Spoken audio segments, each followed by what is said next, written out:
Hey, everybody, welcome to Jets Reality Check. I know what you're thinking. Where's Matt O'Leary? There is no Matt O'Leary. Matt O'Leary is not here today, but I am not alone. This is a trivia question for you. If Matt O'Leary's not here and someone else has to be here, what's the answer to the question? Let's see how well you guys know me, know our history. What is the answer to the trivia question? Who's going to be joining me for Reality Check to discuss should we or should we not keep AROD? That's Aaron Rodgers. That's number 8 to anybody who's wondering. So Jay is saying Bean. No, it's not Bean. It's not Bean. If Jets Mess was here, he would tell you the answer to every question is Lee Cravat. Welcome to the show. I think they'd rather have Bean. Yeah. Well, hey, man, I could be Green Bean, man. All you got to do. Look, I am very possibly what Green Bean would have been like and looked like if he didn't do all those drugs. But he did. So and he ate less food. More food. So so we had people they were guessing Dom C, but Eric Craig, of course, one of our old-time guys who used to join us for our reaction parties, knew that the answer to every question is Lee Cravat. So saying hello to Peter S. Jay is with us from Oregon. Jets is here. Yeti is here. Yeti is a big fan of our Brooklyn Brothers food review channel, of course. And we appreciate that. John Bay is here. So good to see everybody. Good to see everybody. So again, hey, so you've been gone for a while, Lee. We're gonna start by asking you your opinion of this season and what happened as far as, are you surprised that Aaron Rodgers came back? You saw what the roster was like before the year started. How do you feel right now when you look up at the standings and see the Jets at 3-10?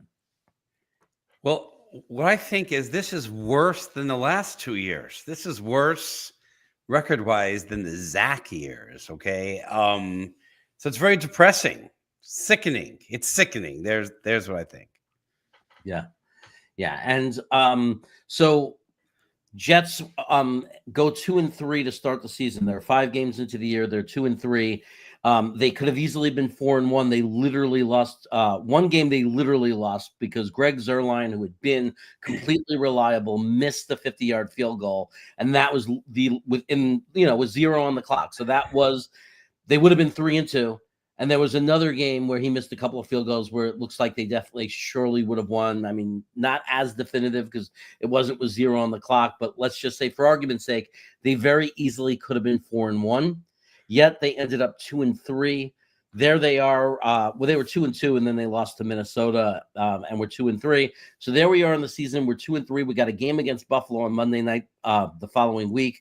If we win that game, surprisingly enough, we'd be in first place. So they're still playing for first place. Tuesday morning, boom, it comes out. Robert Saleh fired, asked to leave the building, escorted out of the building. What's your reaction to that? Well, here, I'm not a believer in that. I just want you to know, I'm sure a lot of people wanted it to happen. I heard you screaming that should happen for a very long time at different points. Get rid of that bum. Not after game 5 of the season. Not after game 5. So what I thought was that I know a lot of people wanted to see accountability, wanted to see something happen. It just seemed like an interesting choice. I would say a suck choice, because it still felt to me there was hope, that there was some hope. And when that happened, it was, to me, right away, you made it about rebuilding. Like, how is a defensive coach going to come in and be the coach and keep the momentum? Because the guys, a lot of them love Saleh. I mean, how is that even going to be possible? To me, it was guaranteed. Actually, I'll tell you what, I didn't think that. What I thought was, it's really highly likely that the season's just over now by doing this, because somebody now has to step up and do something they've never done before, even considered before. And he loved the guy. He loved Saleh, right? But I did think that sometimes what happens is the team rallies. Like, if they didn't like the previous guy and they love the new guy, then they rally and they end up like it's a turning point for the team. Magic happens. But when it didn't happen that next game, I was like, okay, this is not that magical situation. This is a situation where we've just thrown the season away. At least that was my take on it. Right. And the thing about it was, and filling in for the Matt O'Leary take is, if you're going to let him go, there should be a plan. How is that a plan to say we're just going to take the defensive coordinator, make him the head coach? We're not going to replace who's calling the defensive plays. So now he's doing two jobs. Why would that make the team better? Why would that improve anything? It's almost as if Woody Johnson was saying that Saleh is a negative because nobody came in to replace him. So they're saying that they're better off without him as opposed to with him, which doesn't seem to make much sense, because what was Ulbrich really going to do to change anything? Now, if they would have a week later after firing him announced that Mike Vrabel, the very well-respected, experienced coach from Tennessee, was coming in to coach the team, and he came in mid-season and they just inserted Mike Vrabel, whether it was wrong or right, at least that was a plan. Well, and also you'd be maybe building something, right? Get to know the players, figure out what he has and what you don't have. The way it went down, again, if you didn't get that lucky, inspirational victory and maybe a run after that, then it was basically just writing it off. Right. And so another take could have been, if you were that down on Saleh going into the year, that 2-3 could have been 4-1, a game away anyway from still being, in the division, why not fire him before the season? Yeah, what were you looking for? Right.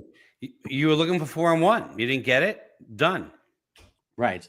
So obviously it backfired. It was embarrassing. It's just another huge buffoon thing for the Jets in their history, right? Well, maybe because I know you guys have been talking about this. I've been listening to the show, and maybe you were, maybe it's just like the curse of the Jets, right? Or maybe it's all about the ownership. And when you look at how horrendous they have been for so long, don't you have to say it's the ownership? Isn't that that's the only common denominator? And we don't know what's going on behind the scenes. What kind of poisons being spouted every day? And now it's really confusing because a report came out, about a month ago that, and I don't know, I don't like to read everything as fact, for that, especially when it comes from the Main Street media, but there seems to be a lot of Woody did make a lot of suggestions, and there were moves that were made that were Woody, and some of them make Woody look smart, and some of them make look really bad. But I think the it looks like it was very much so the case that Woody, he definitely, we know, went over JD's head and fired Saleh without JD, without the general manager. So we know that Woody didn't do one thing that I think a lot of fans like, which is an owner not being involved. Like, you hired your executive. Here's your GM. Here's Joe Douglas. He runs the team. If he fails, you could fire him at the end of the year or whatever. But it sounds like Woody didn't do that. It sounds like, again, Woody Johnson, who happens to be a billionaire, but not a self-made man in football. Nothing to do with football. Was never a coach, was never a player. Just decided that he knew best, and did this. And then with the history of, when you look at since Woody Johnson has owned the team, it's been, we've been the absolute worst organization in the NFL. Yeah. I do have this question. I mean, when JD got fired, I remember, the Bean used to say he wanted to kiss him, give a big wet kiss, and he's gone now. Yeah. Apparently, with somebody else noticed. I don't think I had to introduce you as my brother.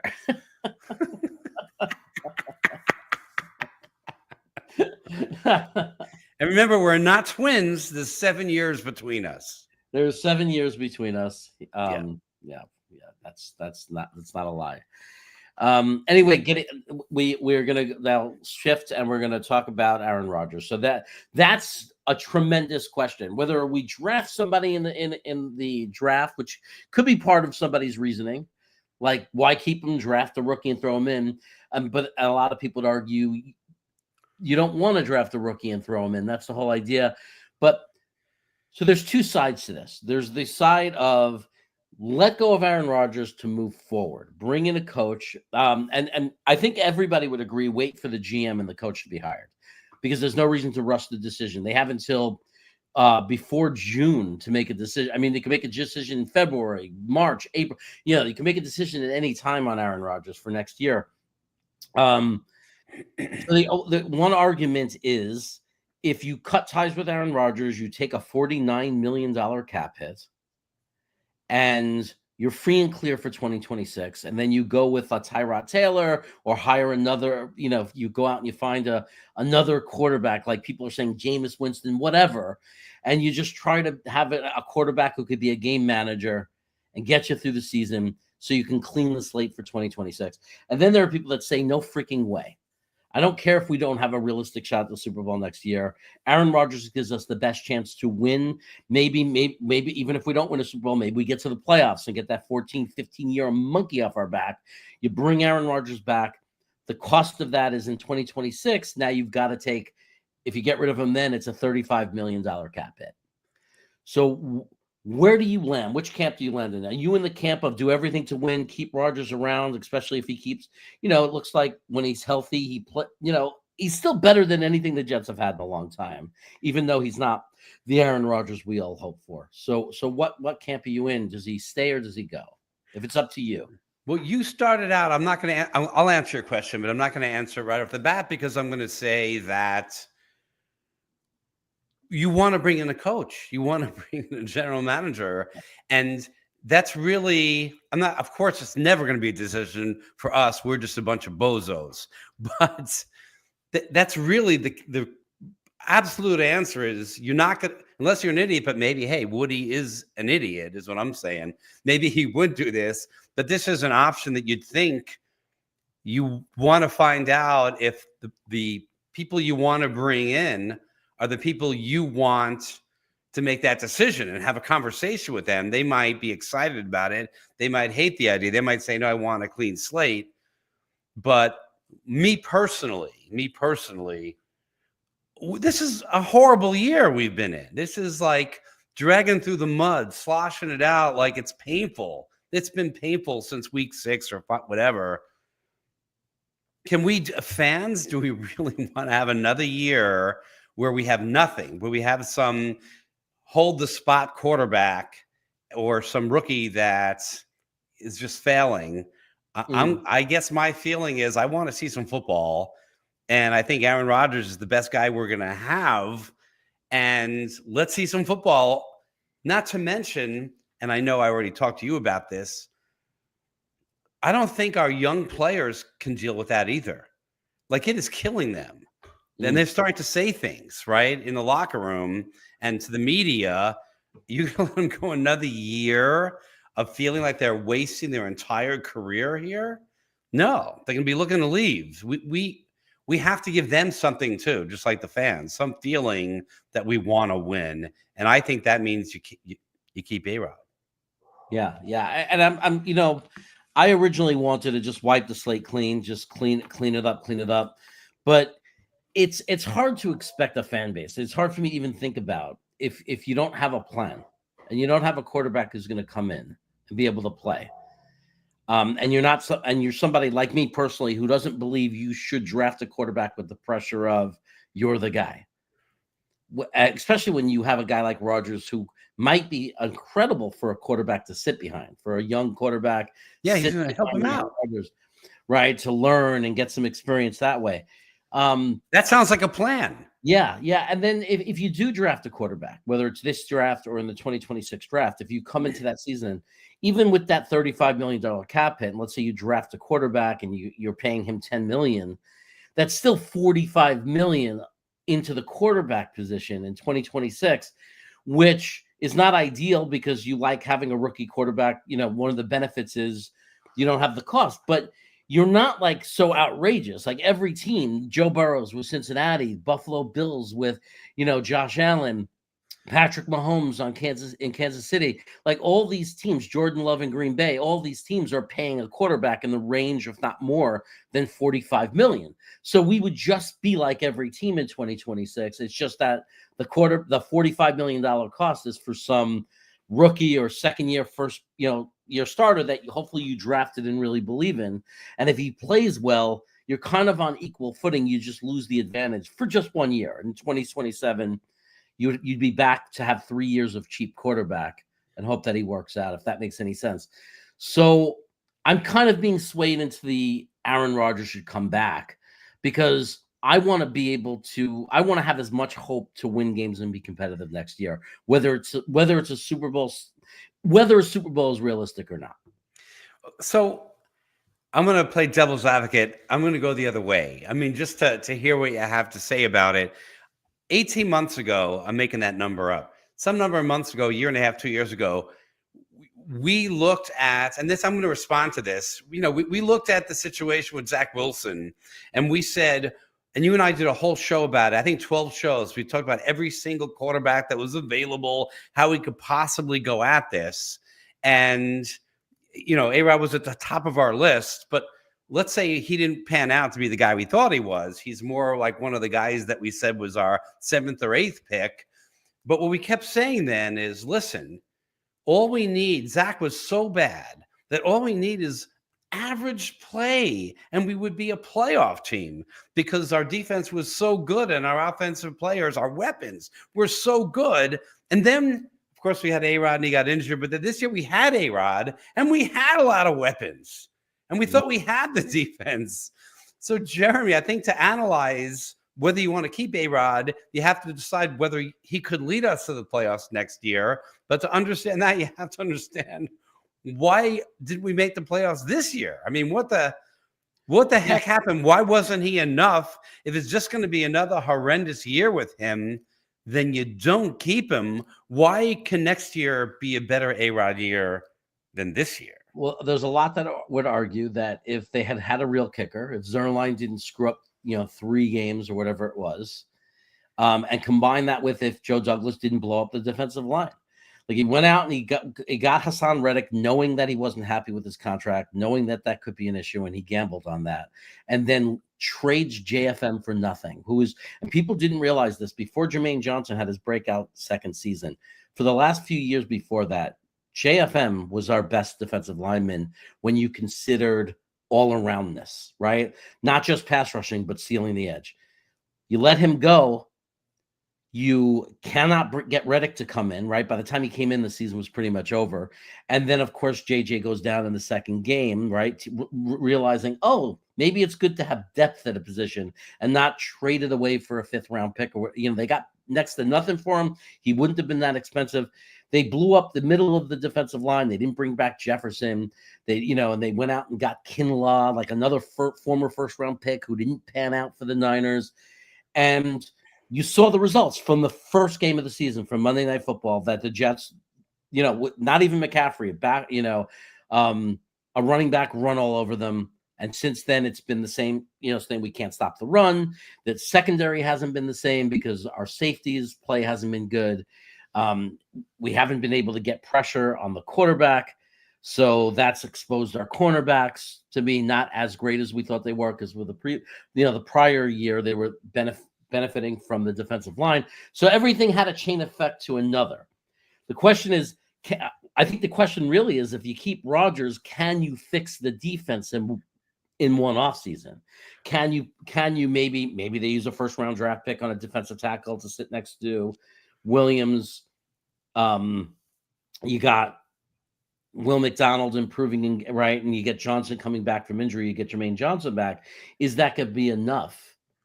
And can you turn the defense around? Yes, and my mind is changing here, because when we 2 years ago he had Zach Wilson, we were saying any quarterback will do. Anybody that doesn't run away and throw an interception when he should have thrown it out of bounds, and we start winning these games.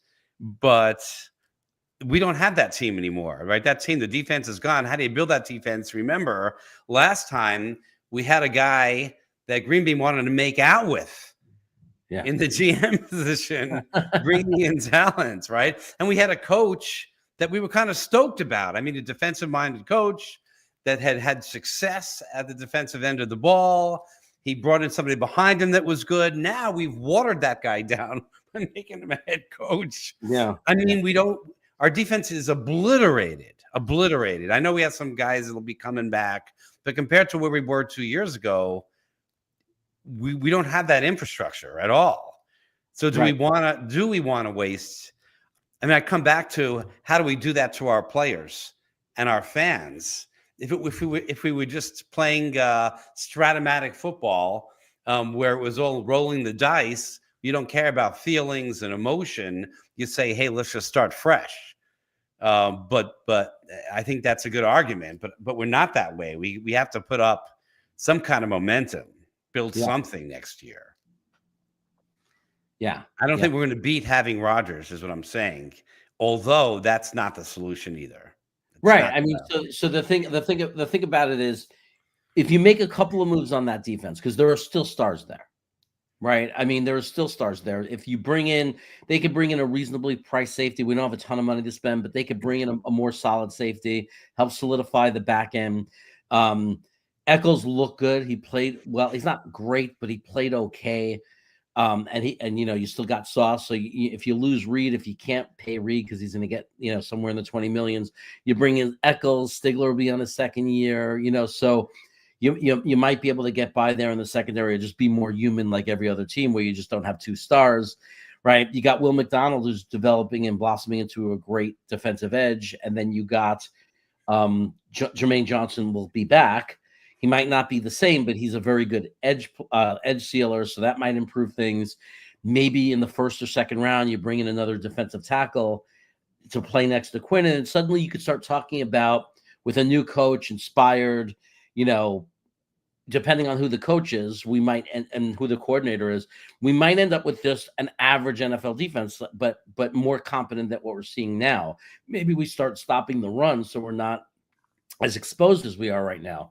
And then you look at the offensive side of the ball, the 4/5 of the offensive line is there. You bring Moses back, you have your whole offensive line, or you find, we'll figure out what to do with that right tackle. But we've never been in a position where for a second year in a row, we're bringing back 4/5 of our offensive line, all with competent, young, good players that are learning to play together. You got a great backfield of running backs. You got your WR1 and Garrett Wilson. So it's not hopeless. Like if you bring we've seen in Pittsburgh when Tomlin, a coach who's coached much worse rosters, but he makes the playoffs every year. And let's Darnold and Wilson, look at these quarterbacks that were written off that are playing well, and they're a lot younger than AROD. So I see a lot of the folks in the chat are talking about getting a coach, and I really do agree. It starts with the infrastructure of the team. Right now, it's horrendous, right? It's garbage. And it was done almost on purpose. Like, again, where was the plan? You have an owner that screwed his own team, right? That just destroyed any infrastructure that was really being built behind the players, ripped it apart, ripped it out. And the number one and two, GM and coach, you have to do. If we have an offensive line we finally think can do some protection, maybe there's a lot of guys that when they get that second chance, younger guys, when they get that second chance, that they surprise you.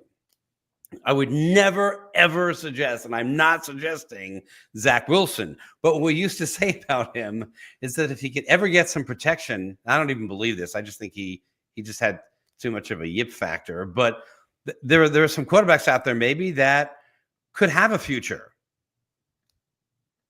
Yeah. And why not start building that? But then, of course, whoever you draft, you don't have an AROD helping him out, right? Like he helped out Zach. Yeah, it's really about it's really about the scale of balance of, it's always a balance of the present and the future, right? You're making decisions and you have to think about how it affects the future and how it affects your present. Beginning of this year, everyone wanted Devontae Adams. They said, trade whatever you have because we're pushing all of our chips in. This is the year, all in year. So the question is doing that next year when we know it didn't work. Is it a mistake to go all in and sacrifice the future, or do you start to swing the scale back towards the future and say, let's clear the money, let's go with a young quarterback, let's go with a bridge quarterback, that we think could be just competent and keep the team going. And then in 2026, our new GM and our new coach might say, then I have this clean slate and I have a bunch of stars. I have some young stars still, and I could just start with that new core and rebuild this thing or retool this thing. I think for the fans, it's really hard because either way, it's a sucky, shitty situation, right? Well, If is you A-Rod going to be better than, pick your favorite reject quarterback that showed some promise? I mean, a lot of them there's a bunch of them having decent, the quarterbacks on our list that we could have gotten very cheap. A lot of them are having okay years, better than A-Rod. So well, if you give one of those an offensive line, you go back and get one. Can you give the fans close to a 500 year where there's some feeling like maybe we're in this because we have a little bit of a defense, we have a decent offense, other than not having a coach, and instead focus on either way. I think the coach should be making the decision that we go get. So we don't want to make some bad decision that a coach rejects us because we made, right? Right. And But look, get a coach and let him design the future, right? there are a lot of people who believe that Tyrod Taylor, if we would have benched Rodgers 5 or 6 weeks ago when he was playing really bad, that we would have won games with Tyrod Taylor. That there were games where Rodgers was so bad. I don't think there were games where there were that many games where he was so bad, but games where here's where people and I'm not in complete denial of it, where Rodgers may have hurt the team, not so much in his play, but Rodgers has audibles out of the run a lot to pass. And even when he's not throwing well, he's still audibling out of the run. So we had a game where Breece Hall was averaging 6 yards a carry or over 5 yards a carry. Yeah. He only got 12 carries. And when they asked the offense, they didn't want to throw him under the bus, but one of the answers was, well, we did call those plays, but they're audibles. And sometimes the way the defense is, Aaron is audible. So with Aaron coaching as the offensive coordinator, is he able to see and understand that he doesn't have it today? Like, he was not playing well. He was missing passes. And here we have a running back who's getting 5 yards a carry. Why aren't we forcing the defense to prove they can stop the run, make them stack the box, and then do play action? And go, like, it doesn't feel like it was a well-coached game. But it wasn't the offensive coordinator. It was Aaron Rodgers. So would we have been better with Tyrod Taylor, who maybe you could argue Aaron Rodgers is still better than as a passing quarterback, but then you would have had a more mobile quarterback who would have also been using our running backs more, keeping our defense off the field, just like we were able to win with Zach as our game manager, right? Why were we able to win games? Well, the defense was better, but was it also that we didn't have a quarterback that was basically the offensive coordinator on the field making bad decisions? So here's another thing. Are we going to try to get the franchise quarterback in this draft? We might. A lot of people, I mean, most people know that the draft class in 2026 will be a lot better than the draft class in 2025. The other thing on top of that is the other thing you have to consider on top of that is where we draft, right? Because even the quarterbacks that are rated here that people believe that are good, if we're not in the top 3, are going to be gone anyway. I personally am relieved for that because I don't like the top rated quarterbacks. Right now, they're saying, the most likely 2 quarterbacks that would go on top of the draft are guys like Sanders, which comes with dad, Deion Sanders. I don't think we need that nightmare in New York. And not that he'd even let his son come here. I think you'd have another Eli Manning situation where there would be interference anyway, and there'd be problems with drafting him. And then you got Cam Ward, another guy who I don't think is going to amount to much in the NFL. That's my opinion. Some people do, but there are guys. I mean, my favorite there is a guy I like. His name is Drew Aller from Penn State. The truth is, he'd be better. He's 21 years old. He just turned 21. He'd be better off another year in college. So if he comes out, I don't think he should play year 1.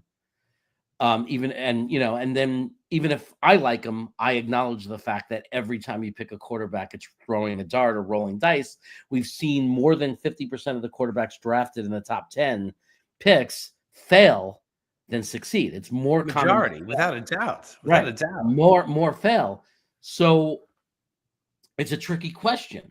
It's a tricky question. I mean, realistically, it's very rare that you're able to through free agency get a quarterback that has a lot of years left that becomes your free agent quarterback, because most of the teams they're drafted by don't let them go. Right? It's like usually you're getting a guy like AROD or Tom Brady. You're getting a guy who's very old, who's now No. You get a quarterback that had a chance for 3 or 4 years, and they don't pick up the option. He was a number 1, number 2, number 3 draft choice. I mean, look how many quarterbacks. How many have the Jets let go that now are playing real football? Right. Right. I mean, so it's finding one of those, especially a young one. If you find one that's young that a team has given up on, that you look at the tapes and you think there's some potential there, and you let AROD coach him, right? Let AROD stick with him next year. I don't think the money is as big a deal as you do, Jeremy. I really think that amount of money, they play games around, you know, right. They're still able to build a good team around it. Teams pay money for a quarterback. So I think he might be worth it, just as somebody that can help coach whoever we bring in. But that makes me want to draft somebody, to tell you the truth. Right. There's no one to draft, is what you're saying. Well, there might be. I think there is. I personally, but a lot of people don't agree with me. Who knows? Maybe it's 50-50. You know, it's 6 weeks ago, nobody agreed with me except Tony, the GM. Like, we're the only two people in the world that wanted to draft Drew Aller. And suddenly 6 weeks later now, because they saw him on national TV, magically everybody figured out that the kid could play football. At least half our fan base figured it out. And the other half still doesn't like him because they like Sanders or they like Ward, which is fine. We all have different opinions. But I would be okay with if the Jets drafted Drew Aller, but I would not want him playing next year. I don't want a 21-year-old playing again. They're boys, they're children. They're playing amongst men. I don't think it's a good thing. I think it messes with their psyche. And I think we saw how long it took Sam Darnold to recover from it. Like, right when he was thrown in right away, and I'm seeing ghosts, and it took a while. So here's the answer. You want the answer? Yeah. I thought I'm the answer. Okay. The answer. The answer is that we're not going to win next year. We're not going to win next year. So everything that we really have to take a look at, I mean, I understand we have emotions. We want to win next year. But if you're going to say, listen, we're going to have a new coach, we're going to have a new GM, we're going to have a new quarterback or AROD, the odds of winning is low, right? There are some nice building blocks. I think what we really want to do is have to think about this as a 3-year plan. How do we keep our good players after next year that's suddenly going to want contracts? We're going to have to pay to keep them. How are we going to make all that work? And one is to have a little bit more money, which we could have by letting go of AROD. But the other is to use him as a coach. And do you want him around the locker room, or is he a bad force around the locker room? Right? Is he good to have in the locker room or bad? Does he help the team even if he isn't playing that well, a quarterback? And I don't know. I think he has this Zen thing. Everybody was kind of look at him to win, and he's not doing it. Mm-hmm. He might be taking away that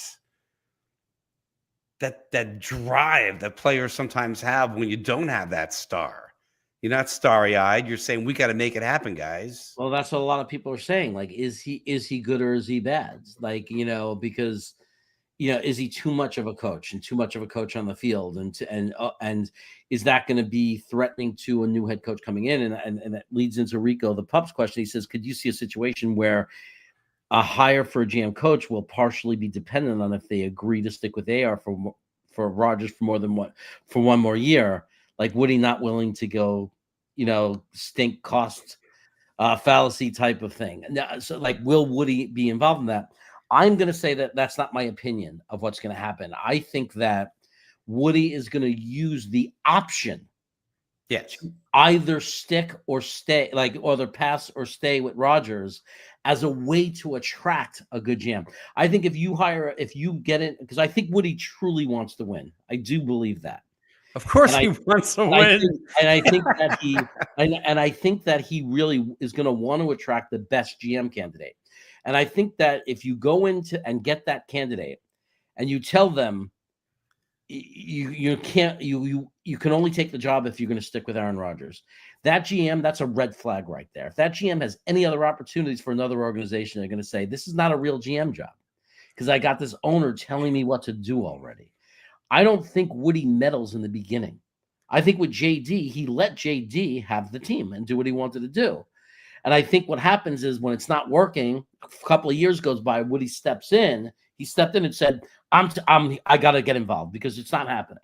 You know, Right. like so I don't think it's an issue. I don't think Right. No, I think you're right. Right. I think but I think that whoever comes in, if you come in, right, you're not going to come in and say, I don't think anybody's going to come in and say, we're winning this year.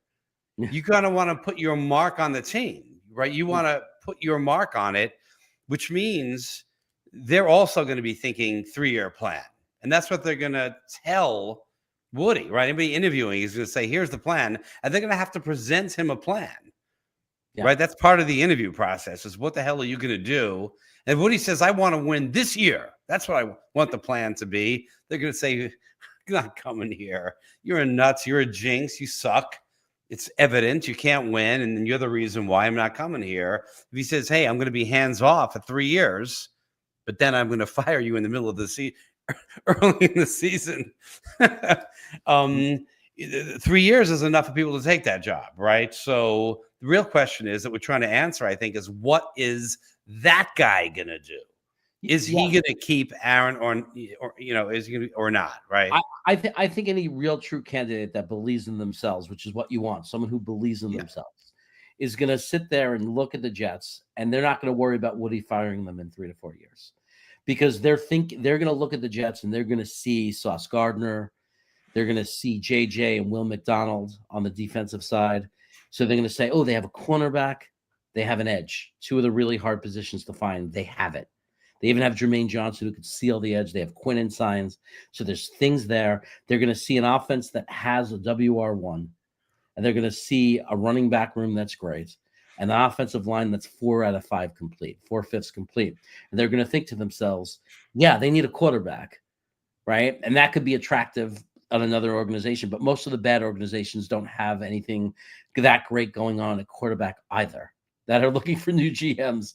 So there, I think that it's more attractive than not attractive if it's the right kind of person, because I don't want somebody who's going to come in and say, I don't want that job. If I don't turn it around in 3 years, they're going to fire me. I want a guy who says, oh, I could go in there and turn that team around in 2 years. By 2026, we're making the playoffs, and believe it. And have a plan. And have a plan. Always back to a plan. But that plan, here's a question. Here's the topic we're here to discuss. Is that plan going to be with or without AROD next year? Right. What are they going to say? When I think about it, I think you're the GM, buddy. It's hard to if they really believe that AROD is the best mentor for a young quarterback, and if they believe they can make the playoffs next year, because they might look at that roster and say, I got a coach. Whether it's Johnson or Vrabel or Pete Carroll, whatever, they might think, I'm going to get this coach, and I believe this roster is talented enough that we're going to make the playoffs in 2025. And then we'll have the same issue we had anyway. If we cut Rodgers, we still have to find a quarterback for 2026. But in the meantime, I'm going to make the fans happy. I'm going to get the young players learning how to win, changing the culture, changing the feeling of the locker room, and making it easy to re-sign players, because in 2026, we have to re-sign a bunch of guys. And you don't want them motivated to not want to stay, right? So maybe another losing year in 2025, Garrett Wilson and company, Breece Hall and the rest of them, are going to be, get me out of this place, because they're showing but if you give them a taste of winning in 2025, you're using Rodgers to help secure all those younger players to say there's a future here. How do they feel about Rodgers right now? Are they thinking he's the best? When I say they, I mean those young players. Are they thinking, I'm so glad we got Rodgers? Or are they thinking, get somebody here who's young and can play with us, and we can all grow up and be great together? Well, what do they want? Well, there's a tweet that went out from Garrett Wilson that said Drew Aller is the best quarterback in college football, which tells me where he's leaning. So And he said some other things recently. He has said some other things recently. Yeah. The sad thing, is like I'm kind of bummed. I'm happy. I feel vindicated. 6 weeks ago, they laughed at me for saying Drew Aller, and people were saying I was nuts. And but the good thing back then was we can get him in the second round. Now everybody's on the freaking the Drew Aller train, and I guarantee he's going to climb up the boards and be a top 10 pick. So now we have to grab him in the first round if we want him, which obviously increases the risk reward than if you use a second round pick. So I'm kind of bummed, but I'm not bummed all at the same time. It's kind of a weird thing, but I think the players are probably, they would never say it out loud. I think they're disappointed and thinking that's not what I thought it was going to be when Aaron Rodgers got here. Yeah. So maybe again, playing GM, maybe I'm saying, look, Rodgers is not the guy. He's not the guy. He's not going to take us to where we really want to go. We tried, good try, didn't work. Let's cut it now so we can play for the future. We're going to play this year. We got a backup quarterback right now that we could put back there. We could draft somebody that we think has some legs. Purdy, a sleeper. Maybe it's not Aller anymore, right? But we find ourselves a sleeper. We'll take a shot at it. We'll go with someone we know is not great now, but we'll get that money back for next year. We'll win a few games, but we'll show a commitment to the future.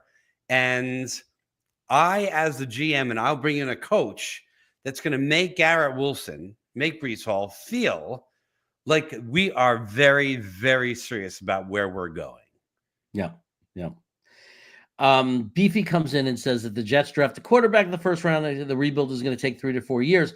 I understand that philosophy. I don't think it takes 3 to 4 years if you draft the right guy. I think if you believe in the guy, CC Stroud, his rookie year had Houston turned around in the playoffs. So, but I understand on the other side of what Beefy is saying.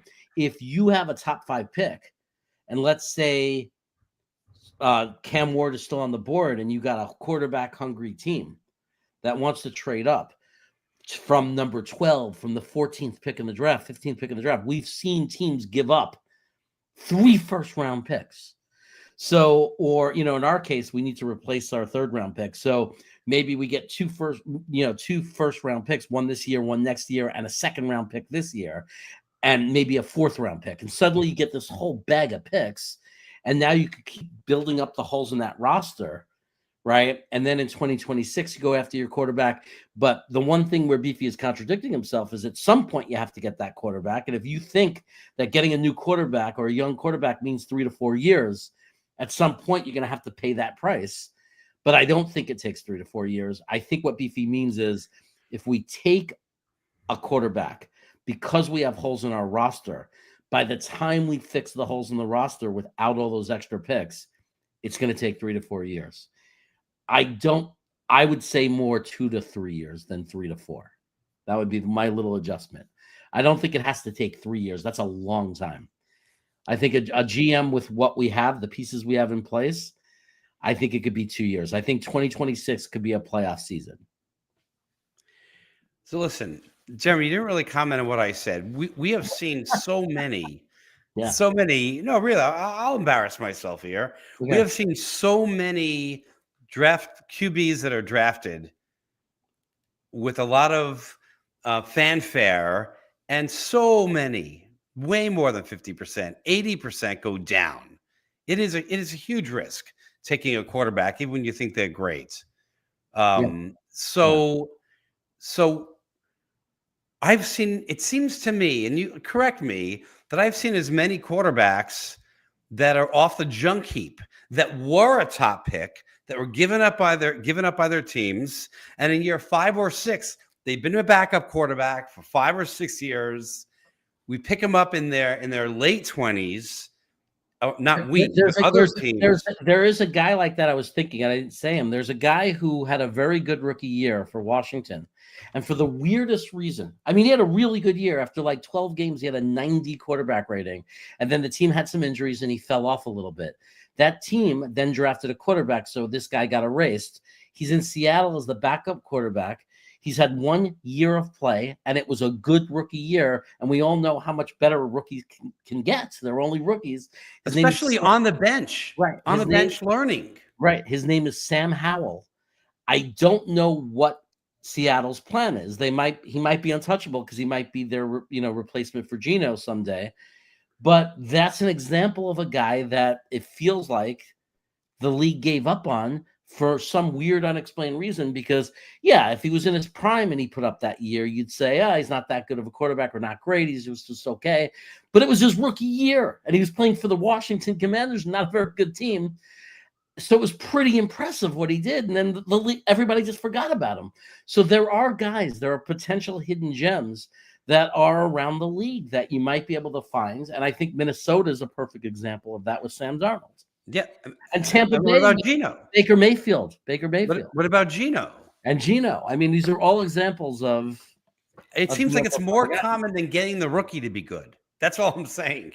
From my experience, I know I'm not looking at it as well as you would look at it, but I'm just seeing a lot of these 5, 6, 7-year guys come up, and their experience is stronger than a rookie is, and they always had the talent, and now someone's just giving them another shot. So the reason I'm putting that out there is because if we have a great draft choice, but we don't like what we're seeing out there in quarterback, and we need a quarterback. Even if we have Rodgers, we still need a quarterback. Yeah. Forget about it. Trade back, pick up 2 or 3 great picks, help build the team out, help build the roster out, and let's go take our chances and sign two guys in their mid-20s, mid to late 20s that had what it took at the time, it seemed, didn't get much of a chance, and are backups now that might be that guy. And we'll see if they're that guy or not. And then take another shot the year after if we don't get it. Maybe then we go for the rookie, right? But Sure. take that shot. Yeah, it's very possible. But build the team out is what I'm saying. Right. Maybe there's a coach out there. Maybe there's a GM out there that already has his eye on some guys because they already coached him or they already saw them and know that they're being wasted. It's possible they bring in, for example, there's a young guy who hasn't gotten his shot yet, and Tigo will kill me for saying it because he doesn't like him, but I love him. There's a young guy who hasn't gotten his shot yet named Herndon Hooker. He's the backup quarterback for the Detroit Lions, and a lot of people want to get the offensive coordinator from the Detroit Lions, Ben Johnson, to be our new head coach. And if that was to happen, maybe we make a trade with Detroit because it looks like Goff is going to be their guy anyway, and eventually – what are you going to do with Herndon Hooker? In 2 years, you're going to lose him to free agency because he's going to want to go somewhere else where he has a chance to play. Maybe for a draft pick, a 3rd-round pick or something. Maybe this offensive coordinator who's gotten to see him in practice and training camp knows this guy's ready. He's just stuck behind Goff. And if you get a guy like Johnson and he doesn't go for Herndon Hooker, that tells you then obviously there was nothing that special about him. But if suddenly he comes in, he takes the Jets coaching job, we got Ben Johnson, this great offensive coordinator from Detroit, everyone's excited about, and now he's like pushing management to trade for Herndon Hooker. You have to assume this is a great offensive mind. He knows what he's doing, right? That's why we wanted to hire him. And he's saying, I got to see this kid in practice every single day. And this kid just didn't get a chance because he happens to play behind a great quarterback. And then you bring him in. So, I mean, there's different ways this can all fold and happen. There's, of course, now half the fan base is going to go, you're nuts, man. Herndon Hooker sucks. And there's another half saying, yeah, man, Herndon Hooker, I liked him. I wanted the Jets to draft him. So, but to me, I don't know Herndon Hooker is an NFL player. I haven't seen him in 2 years. He's been on the bench. But if a guy like Ben Johnson, who's the heaviest right now coordinator, he's the most desired, seeked out coordinator for an NFL head coaching job. Is that guy going to take his first head coaching job and then say trade? Like if he said trade for this kid and suddenly we see this kid come in, you have to think nobody does that unless they really believe in the kid. So to what you're saying, anyone we hire, a general manager, a coach, a general manager that we hire might already have relationships with potential coaches. The potential coaches we hire probably have players in their minds that they have. If I'm interviewing, that's what I'm asking them. Yeah. How are you gonna make this happen? Right. Who But could again, I? I'm just saying it from a statistical thing. Somebody made a comment on the chat here that retreads don't win Super Bowls, and rookies do. Well, I mean, rookies don't, but guys you draft later win. It'd be interesting. Took the last 40 Super Bowls. Look at the quarterback. How did that quarterback get there? Had that quarterback get there? Yeah, I mean, Tom Brady takes up a lot of them. So that's a little, but Yeah, but was he? He wasn't like a glamour pick. no, he was a 6th-round pick. He was a 6th-round pick, so that means pick 6th-round quarterbacks. Right. Don't pick 1st round. But I could the only one, the first one that pops into my mind automatically is Doug Williams. Remember for the Washington when there were Love him, man. First Doug black Williams. quarterback to win a Super Bowl changed the future of how we look at quarterbacks and what we look Right. for. Yeah. Testaverde, who got us as far as anybody who's gotten us to an AFC Championship game, was a retreaded quarterback, and we loved him. And if he didn't get hurt, that was going to be our Super Bowl year with Parcells. You know, we were going to have this great quarterback. The last time we were good and had any chance to make the playoffs, and we fell short in the last game of the year, was when we had Fitzpatrick, which was a pretty much a backup quarterback, retreaded quarterback that came. So it's happened. It's happened. I'm trying to think. I gotta, again, like you said, we have to look at like past Super Bowl and Super Bowl winners and see if there's any that have recently. But especially though in a year like this, where except for maybe you got one guy that isn't even, not everybody is sold, right? Why waste that pick? Why not build the roster? Why not build the roster further? I'm not necessarily saying it's AROD that you go for. If you think that the best use of money is get rid of AROD now, and the coach coming in is saying, look, he's not going to do what we want. We're not building anything by using AROD. We get no advancement in quarterback. Yes, there's no one to draft, but I don't want to just waste the year. I'd rather use the guy who's on the bench right now and at least see what he's got. Or I'd rather, at the same time, that's my backup plan, is I'm going to go for a couple of retreads, not old retreads, not a guy who's 40, but again, a guy who was considered somebody that was a good draft pick. They just didn't get a chance yet, or they are, had a couple of bad games when they were 21 or 22, and we want to take a look at him. So we're going to bring him in, and it's worth spending a couple of mil on 5 guys, 3 guys. Also, if we wait to the 2nd round to pick a quarterback, or in 26th, maybe we pick 18th and we get our quarterback. Here's why that has worked out, because it's very rare the NFL gets it right. And we've seen Aaron Rodgers was the 24th pick. Jordan Love, 30. Right, the 30th pick. Jordan Love was like the 30th pick. The Green Bay traded up and took him. So Green Bay took 2 guys in the back of a round that ended up being fine quarterbacks that, and trying to think, there was another one. Patrick Mahomes wasn't picked till he was the one that was picked 24th.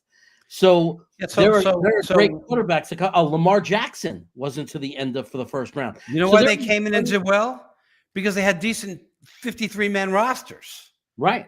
So there's a lot to be said for building that roster out and putting anybody back there. I just named 4 quarterbacks who you didn't have to go top 5 to get.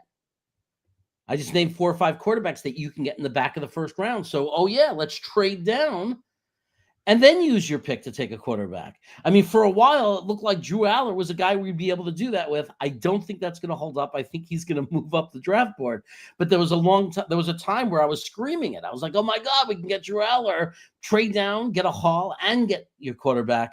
I don't think that's going to happen. But there are guys. There's a guy named Tyson King or something like that. Tony, the GM, has been screaming about him. He loves him. That's a guy you could probably get in the 4th or 5th round. He wants to pick him in the 2nd because he doesn't want to mess around. You guys could check him out. He plays for Georgia Tech. He looks amazing. So, I mean, there's always these hidden gems. There's always these quarterbacks that people don't see coming that could be good. I think what you have to do is you have to take a quarterback every year, at least with one of those later picks, until you hit. But I don't know if you heard what I said, but we could go get on the retread track, right? We could get 3 or 4 and give them $5 million, or just to find one, right? Just to test them out. See what we have a young quarterback who hasn't gotten a chance yet. His name is Travis from I think came from Florida State. So we have a quarterback who would have been a top 2-round pick. Some people argue back a first round. Some people say second round, but he got injured. And because he got injured, he slipped, and we got him in the 4th round. And now everybody thinks he's hurt now. Guys, he's not hurt. We're playing. We lied about the whole thing. We didn't want him to count against the 53-man roster. So what we did was we IR'd him for the year. We all talked about it before they drafted him. And they Jets literally followed the plan we all said. Draft that guy because he doesn't count against the roster. You put him in the IR. He'll be ready by next year, 99%. And you're going to give you have to see what you have in him. Yeah. So we have a guy to look at. You don't pass on Drew Aller over him though, because you named a bunch of guys that we got in the first round and so on, and way further back even, right? And right. Retreads. What we're not saying there's a lot of top 3 picks that went all the way. Right. I mean, it's hard. That's not the formula. It looks like. I mean, and I think it's fair to say this: if you're a GM and you're picking, if you're the Jets GM. I'm not going to claim that. I mean, like, we're just human beings. We all have our opinions. It might be a guy I hate, but if you're a GM and you just hired, and we have let's pick number 3, or pick number 5, whatever it is, and there's a quarterback that you love, not because you're forced to take a quarterback, not because it's a need, but you love. Best player left in the draft. Best player, like you love it. You believe wholeheartedly this quarterback is going to be the guy. Then yes, you draft him. Of course. Agreed. You draft him. But if there's no quarterback that you love and you're just doing it because we need a quarterback, so I'm going to take a flyer, you don't do that with the 5th pick overall. You trade that pick back and you find a GM who does love that quarterback that you don't love, and you get those picks and you continue to build the roster. Too bad we don't have JG to make that trade happen. Yeah, he was good at trades, JG. He was good at trades. He was good. So Beefy is saying his full name because I always say it the wrong order. I say Travis Jordan Travis. So I wait for somebody to help me, and I say, yes, his name is Jordan Travis. And, he's So what does this say? I'm being laughed at by Roger. I added more hair. It's me. They cannot get over the fact that we look alike. 7-year difference. But if you look at pictures of us when we were 5 years old, 6 years old, 12 years old, our bar mitzvah pictures, it's like I could lie and tell people that your bar mitzvah pictures are mine. That's my bar mitzvah, and you can do the same thing. That'll take us to the end of the show. Any final thoughts that you want to say before we end? As a Jet fan, I'm rethinking what I said to start the show. I say we cut him and give me a GM with a plan and explain the plan, make it make sense, and I will stick with you next season. Just throw Rodgers out there and think we're just going to watch him have 5 wins, and with no plan at quarterback, it's going to make me sick, even if we do better.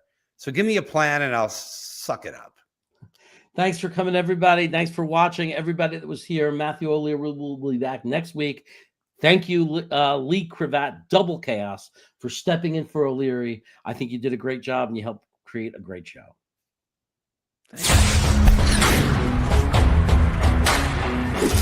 Just go somewhere else. I can't take this nonsense anymore. How are you going to blame the defense? I got the power. Screw green bean. Damn it. But once you get to the sausage, I feel like we're doing something. Go Jets.